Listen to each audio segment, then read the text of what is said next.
Praise. Praise God. Gusto tayo mga kapatid ng devotion. Thank you tayo.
pagpuri sa iyo sa Espiritu ng katotohanan.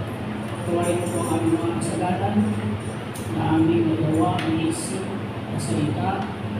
Panginoon, tawarin mo po kami at binubuksan namin ang gawain dito sa iyong pangalan. Panginoon, purihin ka, samahan mo kami sa pag-aaral ng iyong salita at bigyan mo ng glory in Jesus' name. Amen. Tapakan natin ang ating mga bago natin ito. Ito is seated.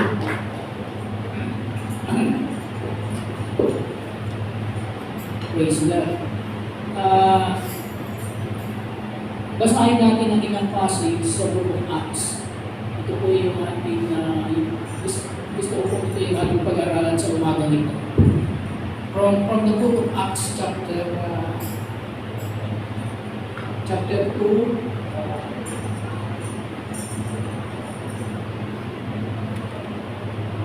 beginning from verse 29 up to verse 36. Amen. Acts chapter 2 verse 29 to 36. Sabi niya, men and brethren, let me freely speak unto you of the patriarch David, that he is both dead and buried, and his sepulchre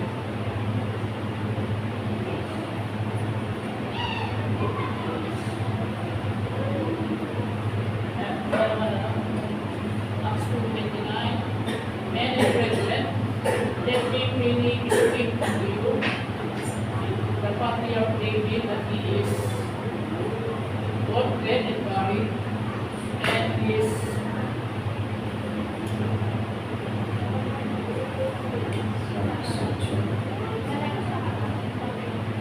Amen. Praise God. So Acts 2:29. Men and brethren, let me freely speak unto you of the patriarch David, that he is both and dead and buried, and his sepulchre is with us unto this day. Tagalog na lang ito. Tagalog na lang. Ayan. Mga kapatid, malayang masasabi ko sa inyo ang tungkol sa patriarka si David, na siya'y namatay at inilibing, at nasa atin ang kanyang libingan hanggang sa araw na ito. So, ang nagsasalita rito mga kapatid ay si Apostle Peter. Sabi niya, mga kapatid, malayang masasabi ko sa inyo ang tungkol sa patriarka si David. Tungkol daw po kay Haring David, no? Siya po ay namatay, inilibing, at nasa atin ang kanyang libingan hanggang sa araw na ito. Verse 30, palibhasa nga ay isang propeta. So si David po ay hindi lang hari. Siya po ay isa ring propeta. Palibhasa nga ay isang propeta, at sa pagkaalam na may panunumpang isinumpa ng Diyos sa kanya, na sa bunga ng kanyang baywang ay ilulungkot niya ang isa sa kanyang lulungan. So, sabi diyan, David, no, alam ni David na ang Diyos ay sumumpa sa kanya ng isang sumpa. Ibig sabihin, ang Diyos ay nangako kay David. Ano yung pinangako ng Diyos? Sa bunga ng kanyang baywang, ilulungkot niya ang isa sa kanyang lulungan.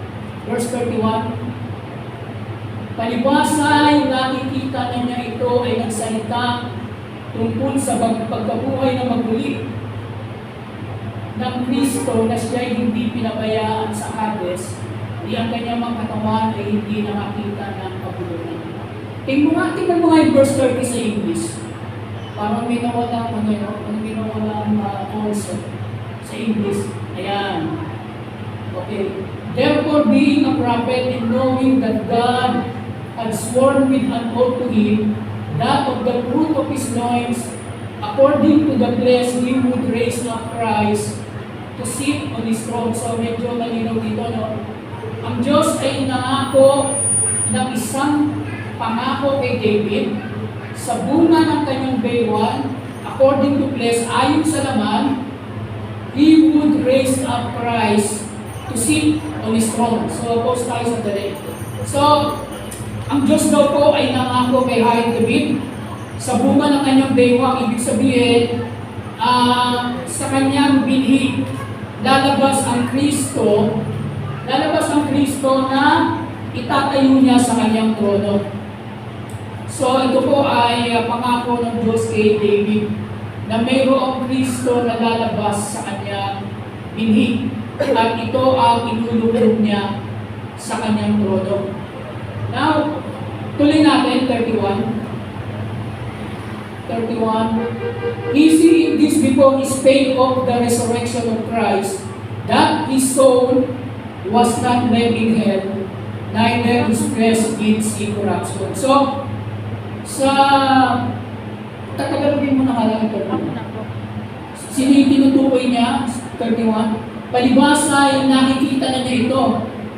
Nagsalita tungkol sa pagkabuhay na maguli ng Kristo na siya ay hindi pinabayaan sa Hades.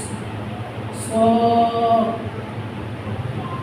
di ang kanyang katawan ay hindi nakakita ng kabuluhan. So, si Apostle Peter, meron siyang sinasabi na ipinangako ng Diyos kay David.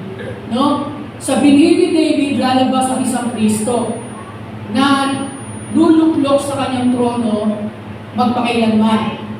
Now, sa verse 31 sinabi, nakikita na ni David na yung Kristo ay, he was speaking, siya ay nagsalita tungkol sa pagkabuhay na maguli ng Kristo.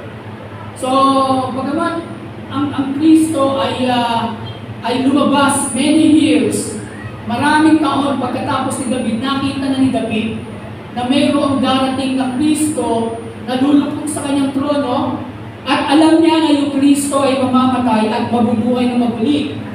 Kaya sabi niya, palibasa ay nakikita na niya ito ay nagsalita. David speak about the resurrection of Christ, that his soul is hindi pinabayaan, that his soul is not left in hell. Tingnan niyo yung talata, mga kapatid, no? Ang ilaw ng talata, nasaan yung kaluluwa ng Kristo? Kaya si David, meron siyang sinabi sa Book of Psalms, I forgot the word, my soul in Hades. For he did not, hindi niya pinabayaan ang aking kaluluwa sa Hades, my soul in hell. So, this will give us the idea. Tingnan nyo, sino yung kaluluwa na nasa Hades? Ilagay mo sa English ulit, ano yung Hades? He seeing this before he spake of the resurrection of Christ, that his soul was not left in hell. Yung kaluluwa daw ni Kristo, pagkatapos na mabuhay na maguli, yung kanyang kaluluwa ay hindi naiwan o pinabayaan sa Hades. So it gives us the idea, even the very soul of the righteous one. No? Yung ang tinutukoy ng kaluluwa dito, kaluluwa ni Kristo. His soul was not left in hell. Neither his flesh did see corruption. Hindi man yung ating topic ngayon. I just want to give you the idea kung saan pupunta yung kaluluwa. No? Kahit yung kaluluwa ni Kristo pumunta sa hell. That's clear there, no? Then, verse 32, this Jesus had God raised up, whereof we all are witness. Verse 33. Therefore, being by the right hand of God exalted and having received of the Father the promise of the Holy Ghost, He had shed forth this which ye now see and hear. Verse 34. For David not ascended into heavens, but he said himself, the Lord said unto my Lord, sit thou on my right hand, verse 35, until I make thy footstool. 36, therefore let all the house of Israel know assuredly that God hath made that same Jesus, whom ye have crucified, both Lord and Christ. No? Sa verse 36, nandun sa huling phrase nito, sinabi yung salitang God hath made. Hath made Jesus. Hath made that same Jesus whom He have crucified, both Lord and Christ. No? Sometimes, mga kapatid, itong talatang ito ginagamit na proof text ng ilang mga religious organization that Jesus Christ was made by God. No? Jesus Christ was made by God, Lord and Christ. They are trying to imply that why Jesus is Lord.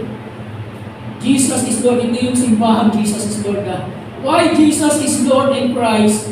Because God made Him. No?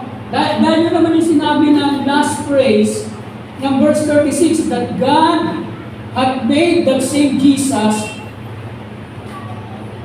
whom He have crucified, both Lord and Christ. Now,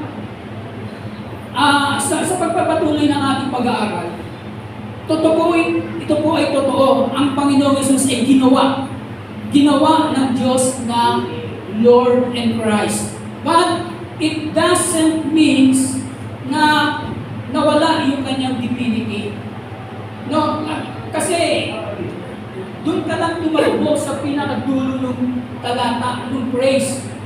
God had made same Jesus whom He have crucified, both Lord and Christ. May pinanggalingan yung talata, mga kapatid, kung bakit si Kristo o si Jesus ay ginawang Lord and Christ. No? Beginning of 29, binasa natin dyan, Men and brethren, let me freely speak unto you of the Patriarch David.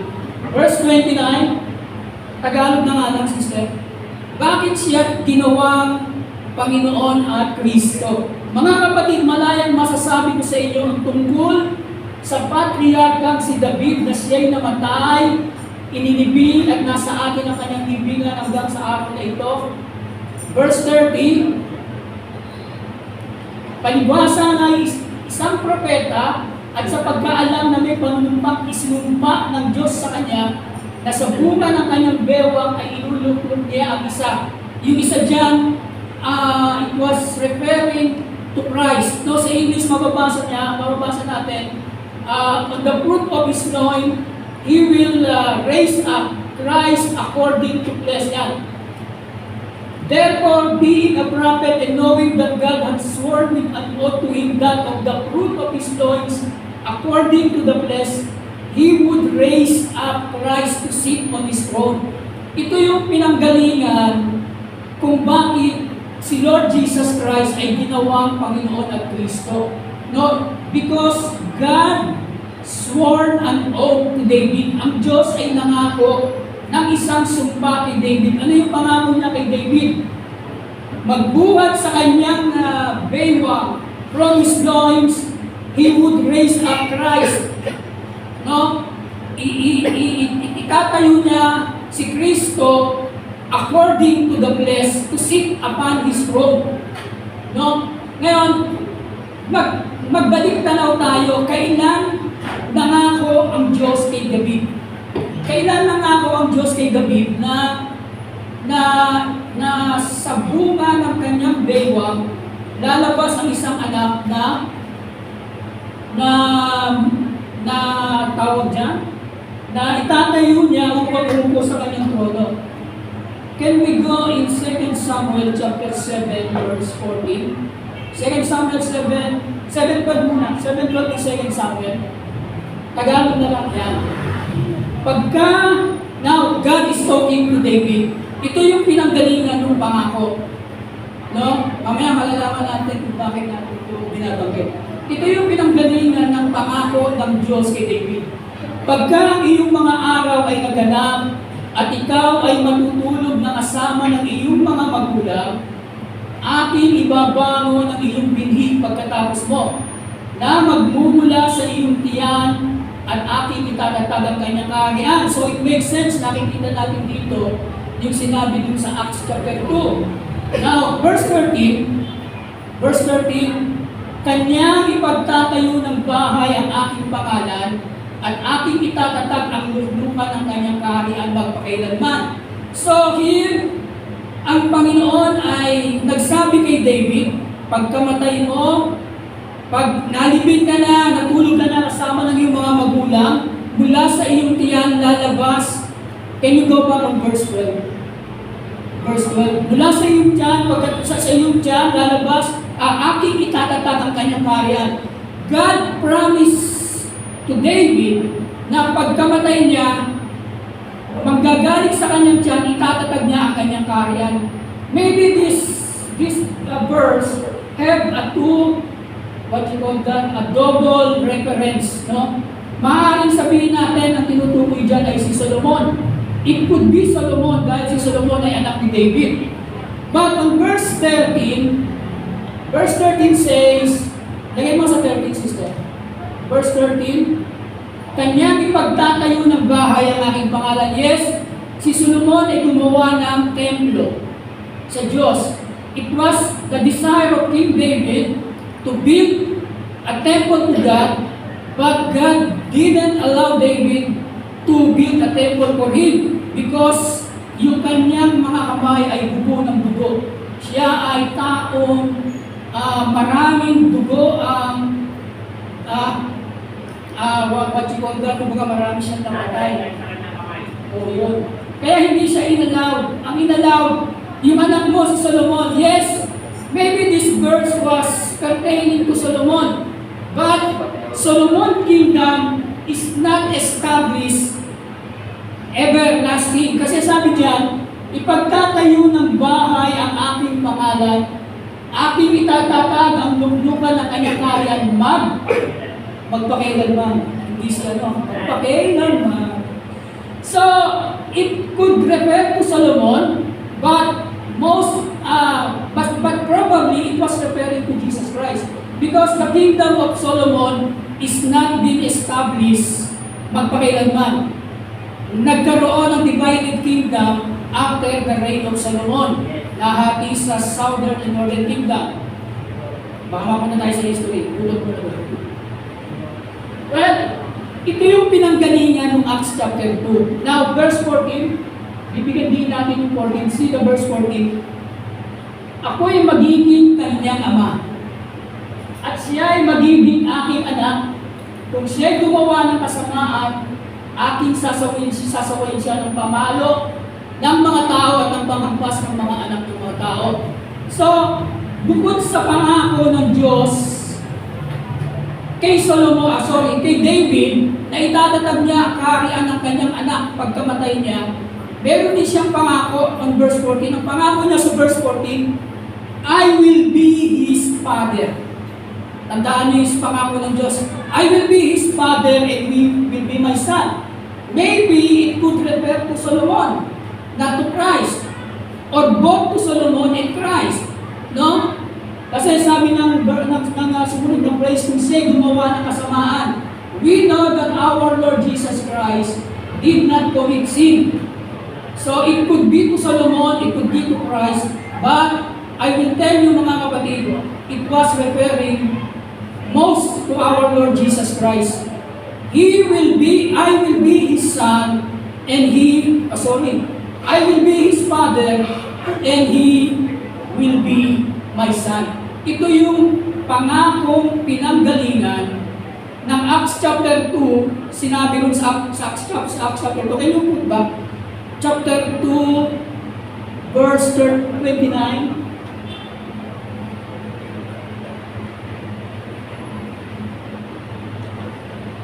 Okay, dito na lang, wala na.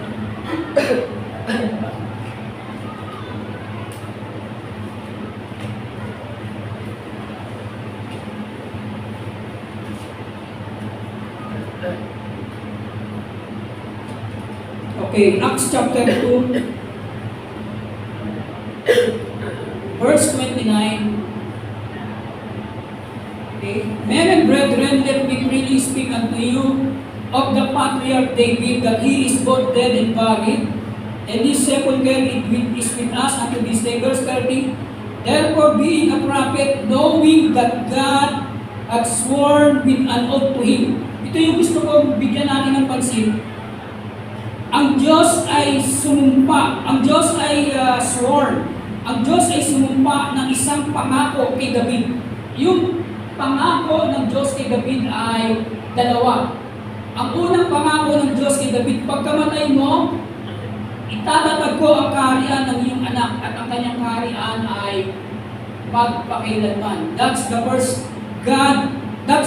promise that God owed to David. That's 2 Samuel 7, 12 and 13. And in verse 14, I will be his father and he will be my son. Now, tuloy natin sa verse 34. Sa verse 34, 234.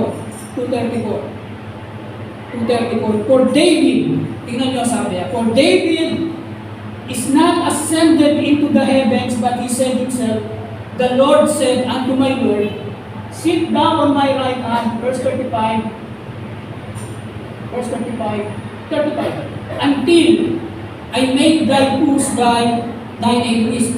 Sabi niya sa verse 34, si David ay hindi umakyat sa langit. Amen.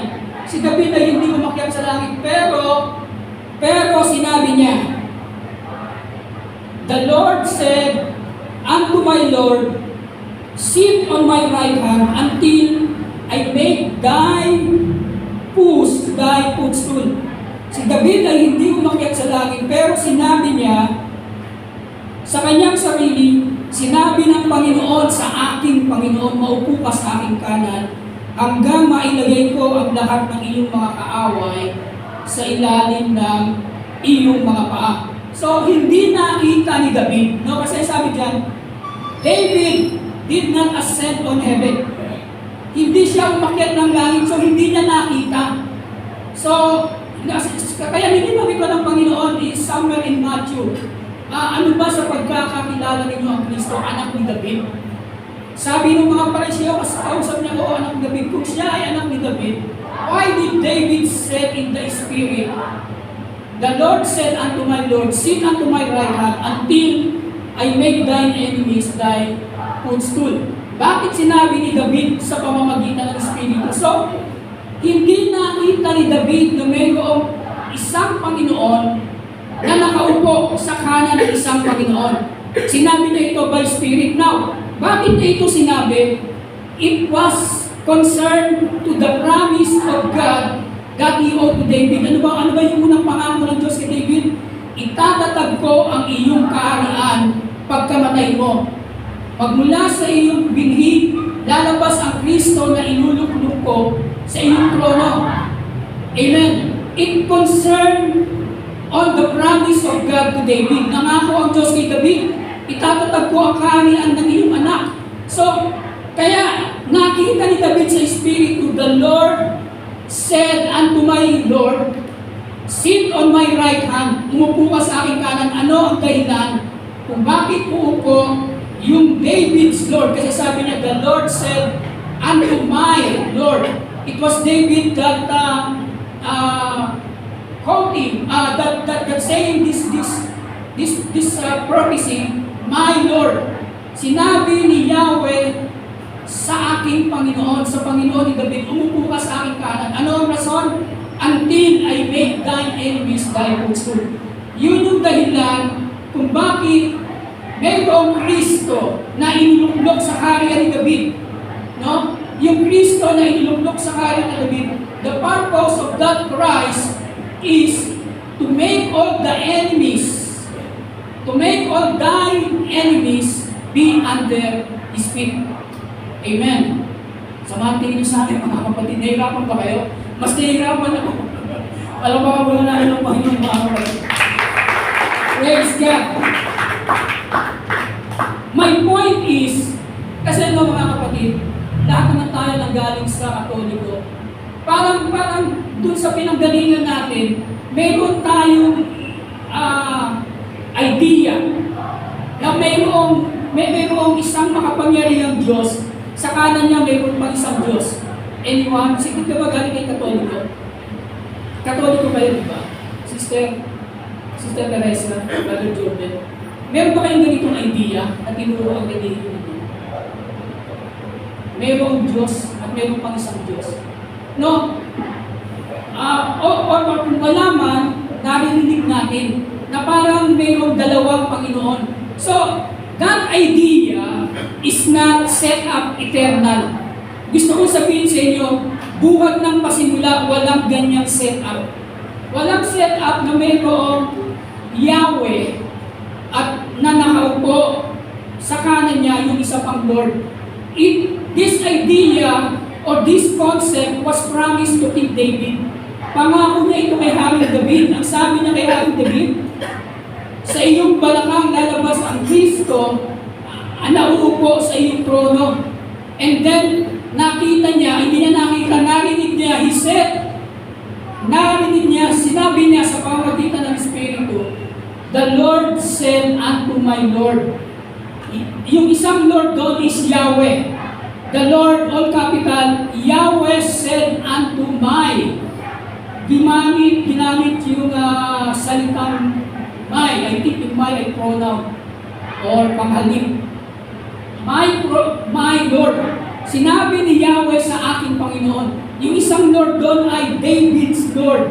Or it is more referred as a ruler or king or a master in a certain household or in a certain kingdom. So, yung isang Lord doon is the Adonai, the God, yung Diyos na Espiritu.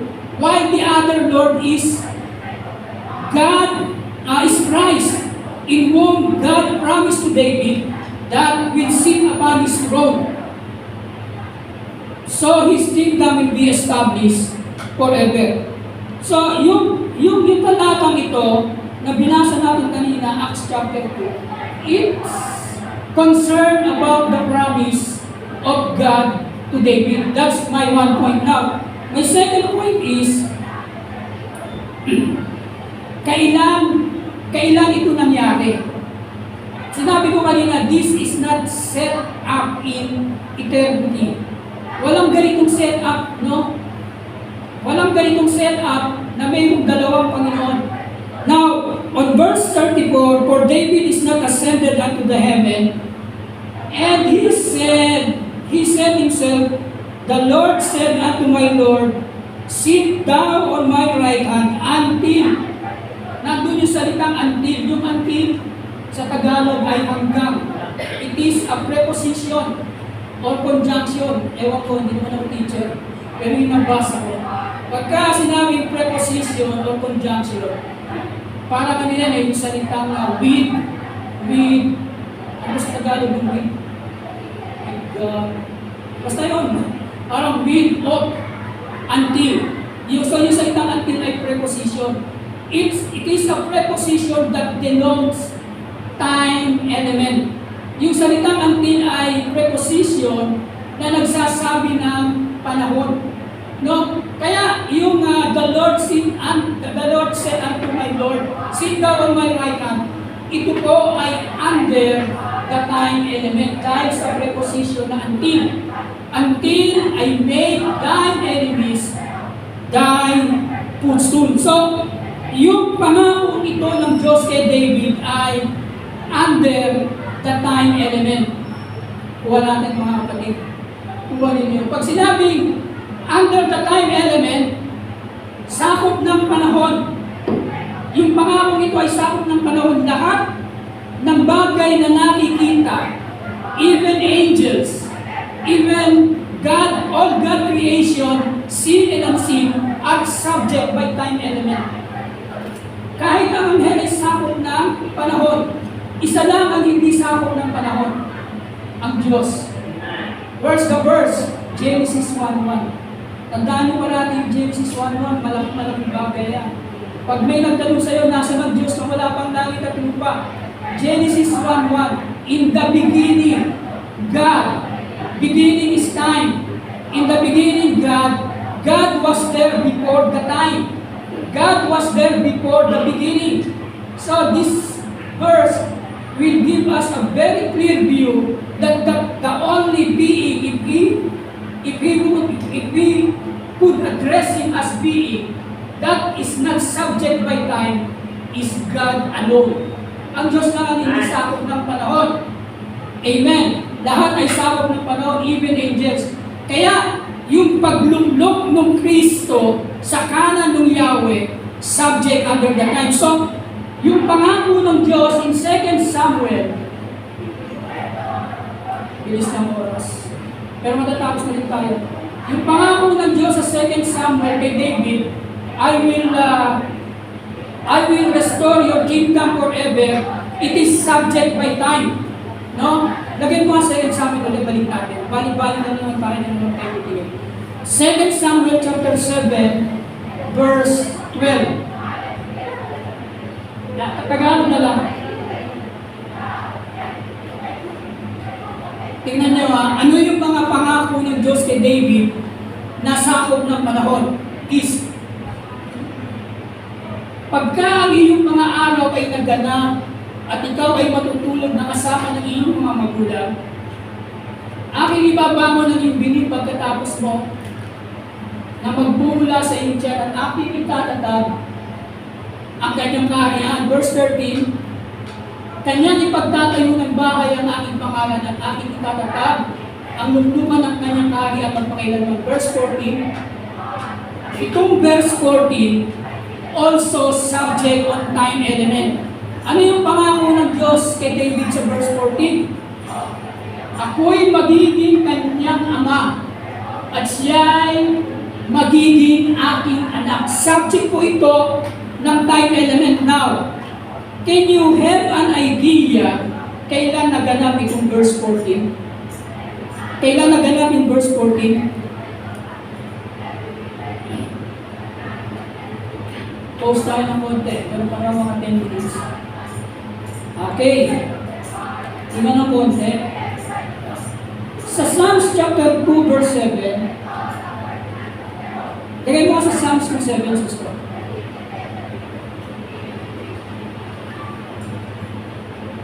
Lagay mo sa English.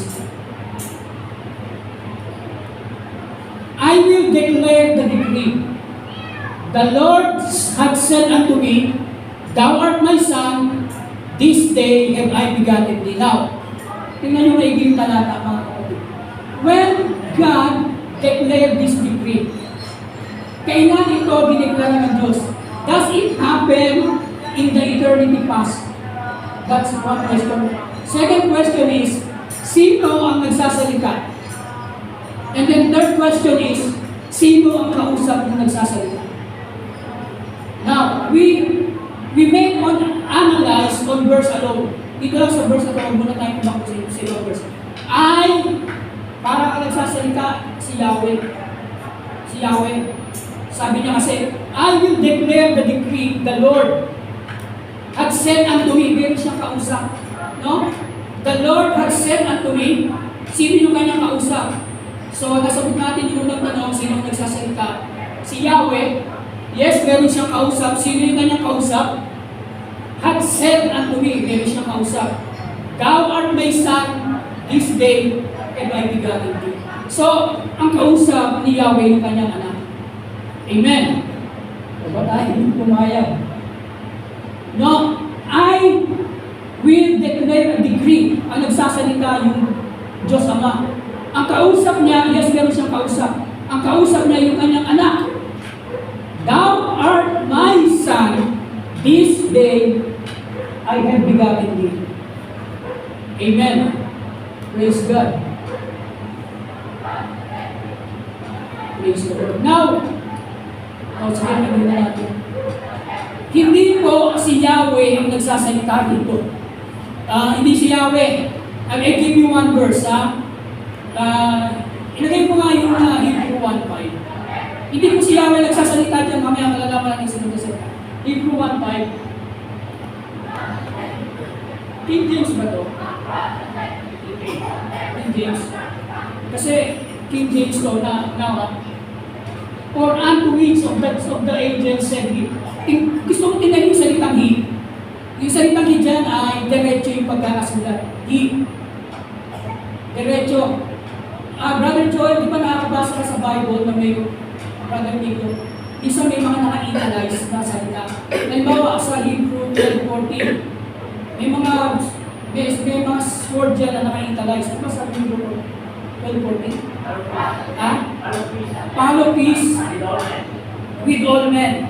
May mga salita dyan na naka-italize sa Bible. Halimbawa, yung John 8:24. No, sa English, except you believe that I am He.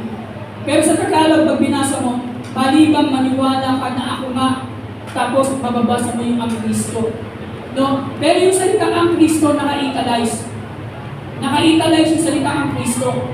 Ibig sabihin, pagka meron kayong nakita, naka-italize yung pagkakasalita, yung pagkakalagay sa Bible, ibig sabihin, it is not on the original text. Ito po ay inserted by the translator para hindi maging barok. Para hindi maging barok yung pagkakabasa. No? Kaya yung Hebrew 12:14 meron naka-italize dyan. Now, here on Hebrew 1:5, for unto which of the angels said, tingnan ko ito sa Bible ko, King James ito.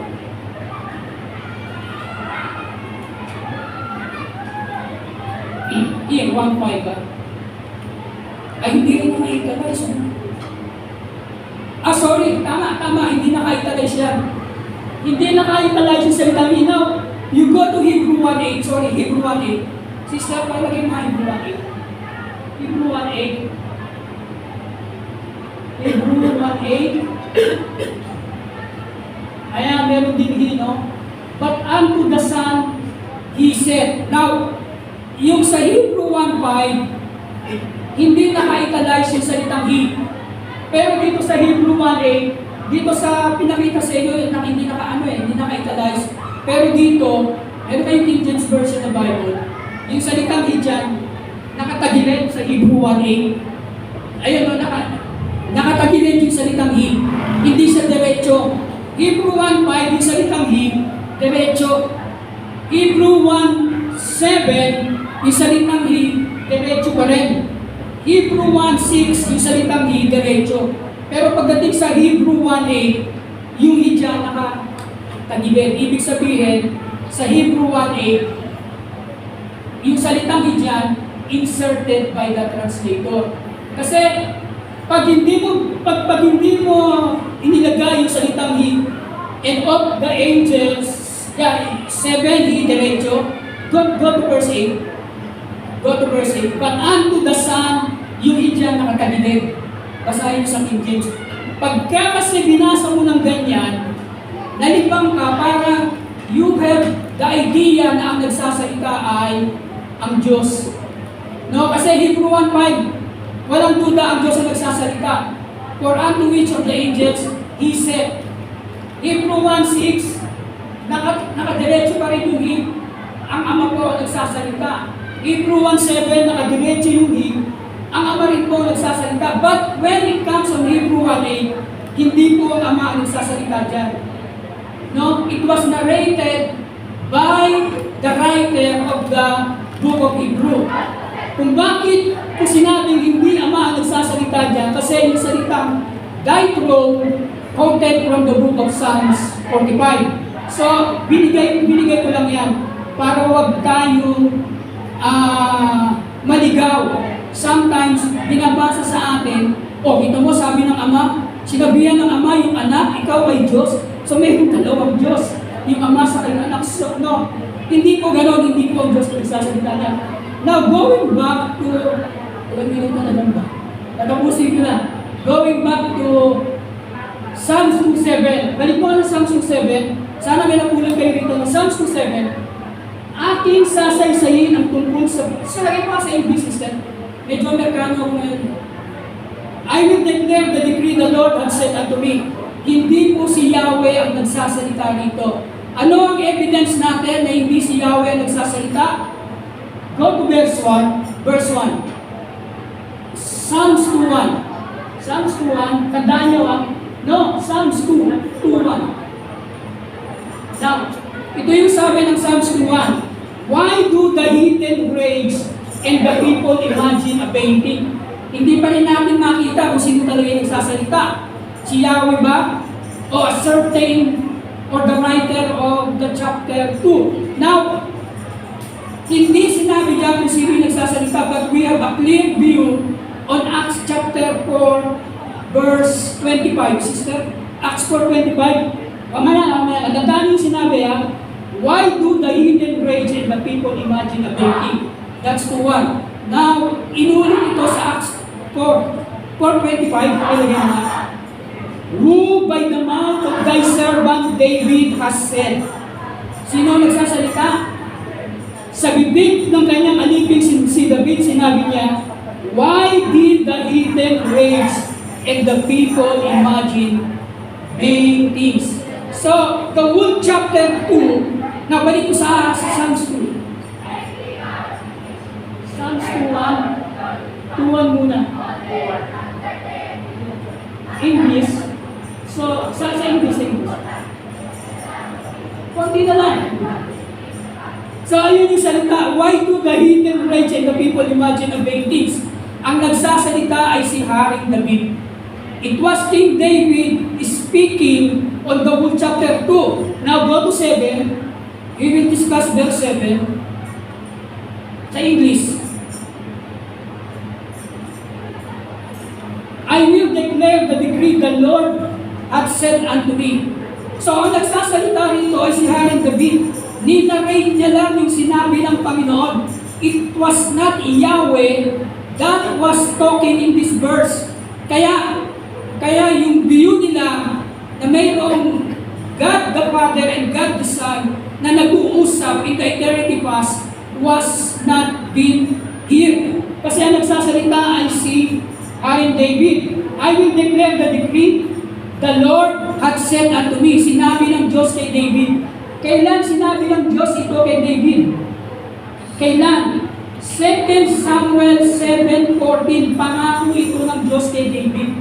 Sabi din sa 2 Samuel 7:14, balik natin, I will be his father and he will be my son. Kalimutan na muna natin yun, haba tayo. I love to discuss the next phrase, but kumain yung oras natin. Ito yung pangako ng Diyos kay David. Now, Psalms 2:7 says, I will declare the decree the Lord hath said unto me. Sinabi ng Diyos kay David, but it was not David was alluded on this verse.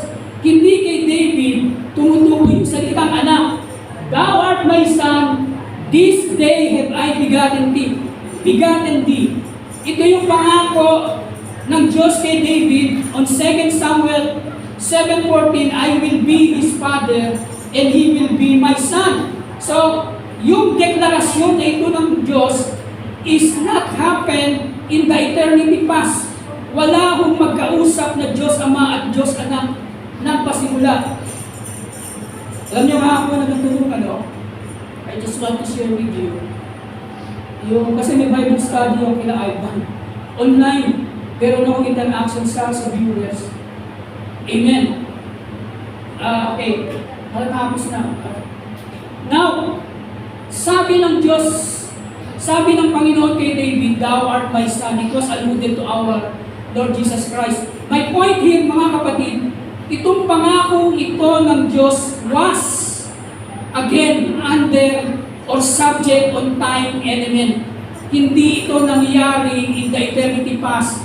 Wala akong sinasabi ang Bible na Diyos Ama at Diyos Anak na magkasama buwan pa ng pasimula. Because of the word, Thou art my son, this, sabi ron, this day. Amen. Sabi nung 2:7, this day have I begotten thee. Ngayon, yung salita ngayon, mga kapatid, ay subject on time element.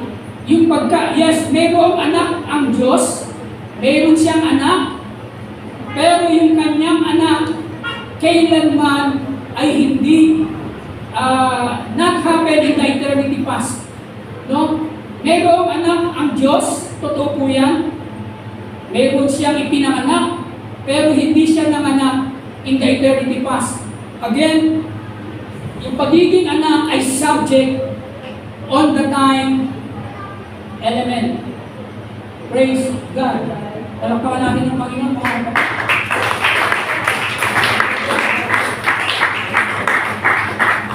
Kahapon po, mga kapatid, diniscuss ko sa aming Bible study online yung John 1:14. Ito ko tatapusin. And the Word was made flesh. So, discussing John 1:1 and John 1:14, and 1 Timothy 3:16. Kasi sa John 1:14, God was manifest in the flesh. Pero paano ginagawa?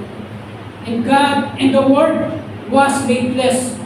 And then, 1 Timothy 3:16, God was manifest in the flesh. Now, sinabi ko sa aking online Bible study, it was God, no, that manifest in the flesh. Ang Diyos ang nagsakatawang tao. And Apostle Paul was the writer of the book of 1 Timothy 3:16. Amen. Now, if we will going to ask Apostle Paul, sino ba yung Diyos na nagsakatawang tao? Now, if we will going to ask the Trinitarians will direct say to you, it is the second person in the Godhead that manifests in the flesh. Ang nagsakatawang tao ay ang anak. Pero hindi sila ang sumulat ng 1 Timothy 3:16. Ang sumulat ng 1 Timothy 3:16 was Apostle Paul. Kung tatanungin mo si Apostol Pablo, sino ba ang Diyos na nagsakatawang tao? Ang Ama ba? Ang Anak ba? At ang Espiritu Santo? At sino ba sa tatlo? Nakakalito. Pero Apostle Paul was very clear sa kanyang sinabi. If ever Apostle Paul lived today, kung siya man ay nabubuhay ngayon, kung tatanungin mo siya, ilan at sino ang Diyos, he will give you the same answer in 1 Corinthians 8:6. Ano sabi sa 1 Corinthians 8:6? Si Apostol Pablo po ang nagsabi nito. For unto us there is but one God. Sa atin mayroon lamang isang Diyos. Kung tatanungin mo si Apostol Pablo, ilan ang Diyos? Yun ang sagot niya. For unto us there is only but one God. O Apostol Pablo, sino yung Diyos na yun? That verse also will give you the answer. But unto us there is but one God. Apostol Pablo, sino yung nag-iisang Diyos? The Father. Now, he is the writer of 1 Timothy 3:16. God was manifest in the flesh. On his mind, on his view, ang nagsakatawang tao ay ang Ama. Mga kapatid, meron ko nakita ng question online sa binabasa ni Sister Baby. Ang pa-question online, kumontra daw si John doon sa sinasabi ko online na ang Ama ang nagsakatawang tao. Sabi niya, 1 Timothy 3:16, God was manifest in the flesh. Praise God. Now, 1 John, ito yung binanggit niyang talata, binasa ko rin online. Kaya ganyan ako mga 5 minutes. 2 John 4:2, sabi niya, 2 John 4:2,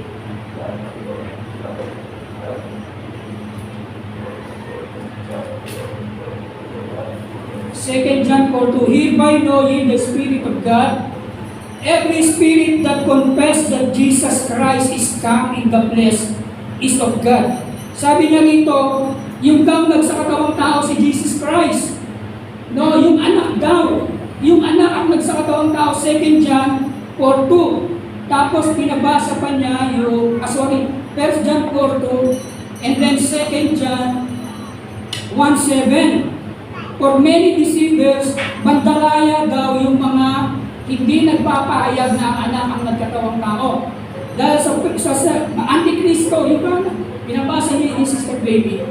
Antikristo yung nagtuturo na hindi anak ang nagsakatawang tao. For many deceivers are entered into the world who confess not that Jesus Christ is come in the flesh. O nga naman, si Kristo yung naparito, nasa laman. Mga kapatid, sabi ko sa kanya, hindi mo nabasa yung salitang anak. No? Hindi mo nabasa yung salitang anak sa 1 John 4:2. 1 John 4:2, Jesus Christ was come in the flesh. 2 John 1:7, Jesus Christ was come in the flesh, not the Son. Sabi ko, we are not denying that Jesus Christ is the Son. But being the Son, isa lamang po ito sa title ni Jesus Christ. Tapos nagbalik siya ng comment. Common sense lang naman, di ba si Jesus Christ anak ng Diyos? Opo. Si Jesus Christ anak ng Diyos, but hindi sinabi ng 2 John at 1 John, yung anak ang nagsakatawang tao. Hindi kinontra ni panoorin niyo na lang. Watch and subscribe. Amen. Praise God. Praise the Lord. O, tinig kayo, no? Buti nga sa inyo. Kayo tayong lahat ng mga kapatid.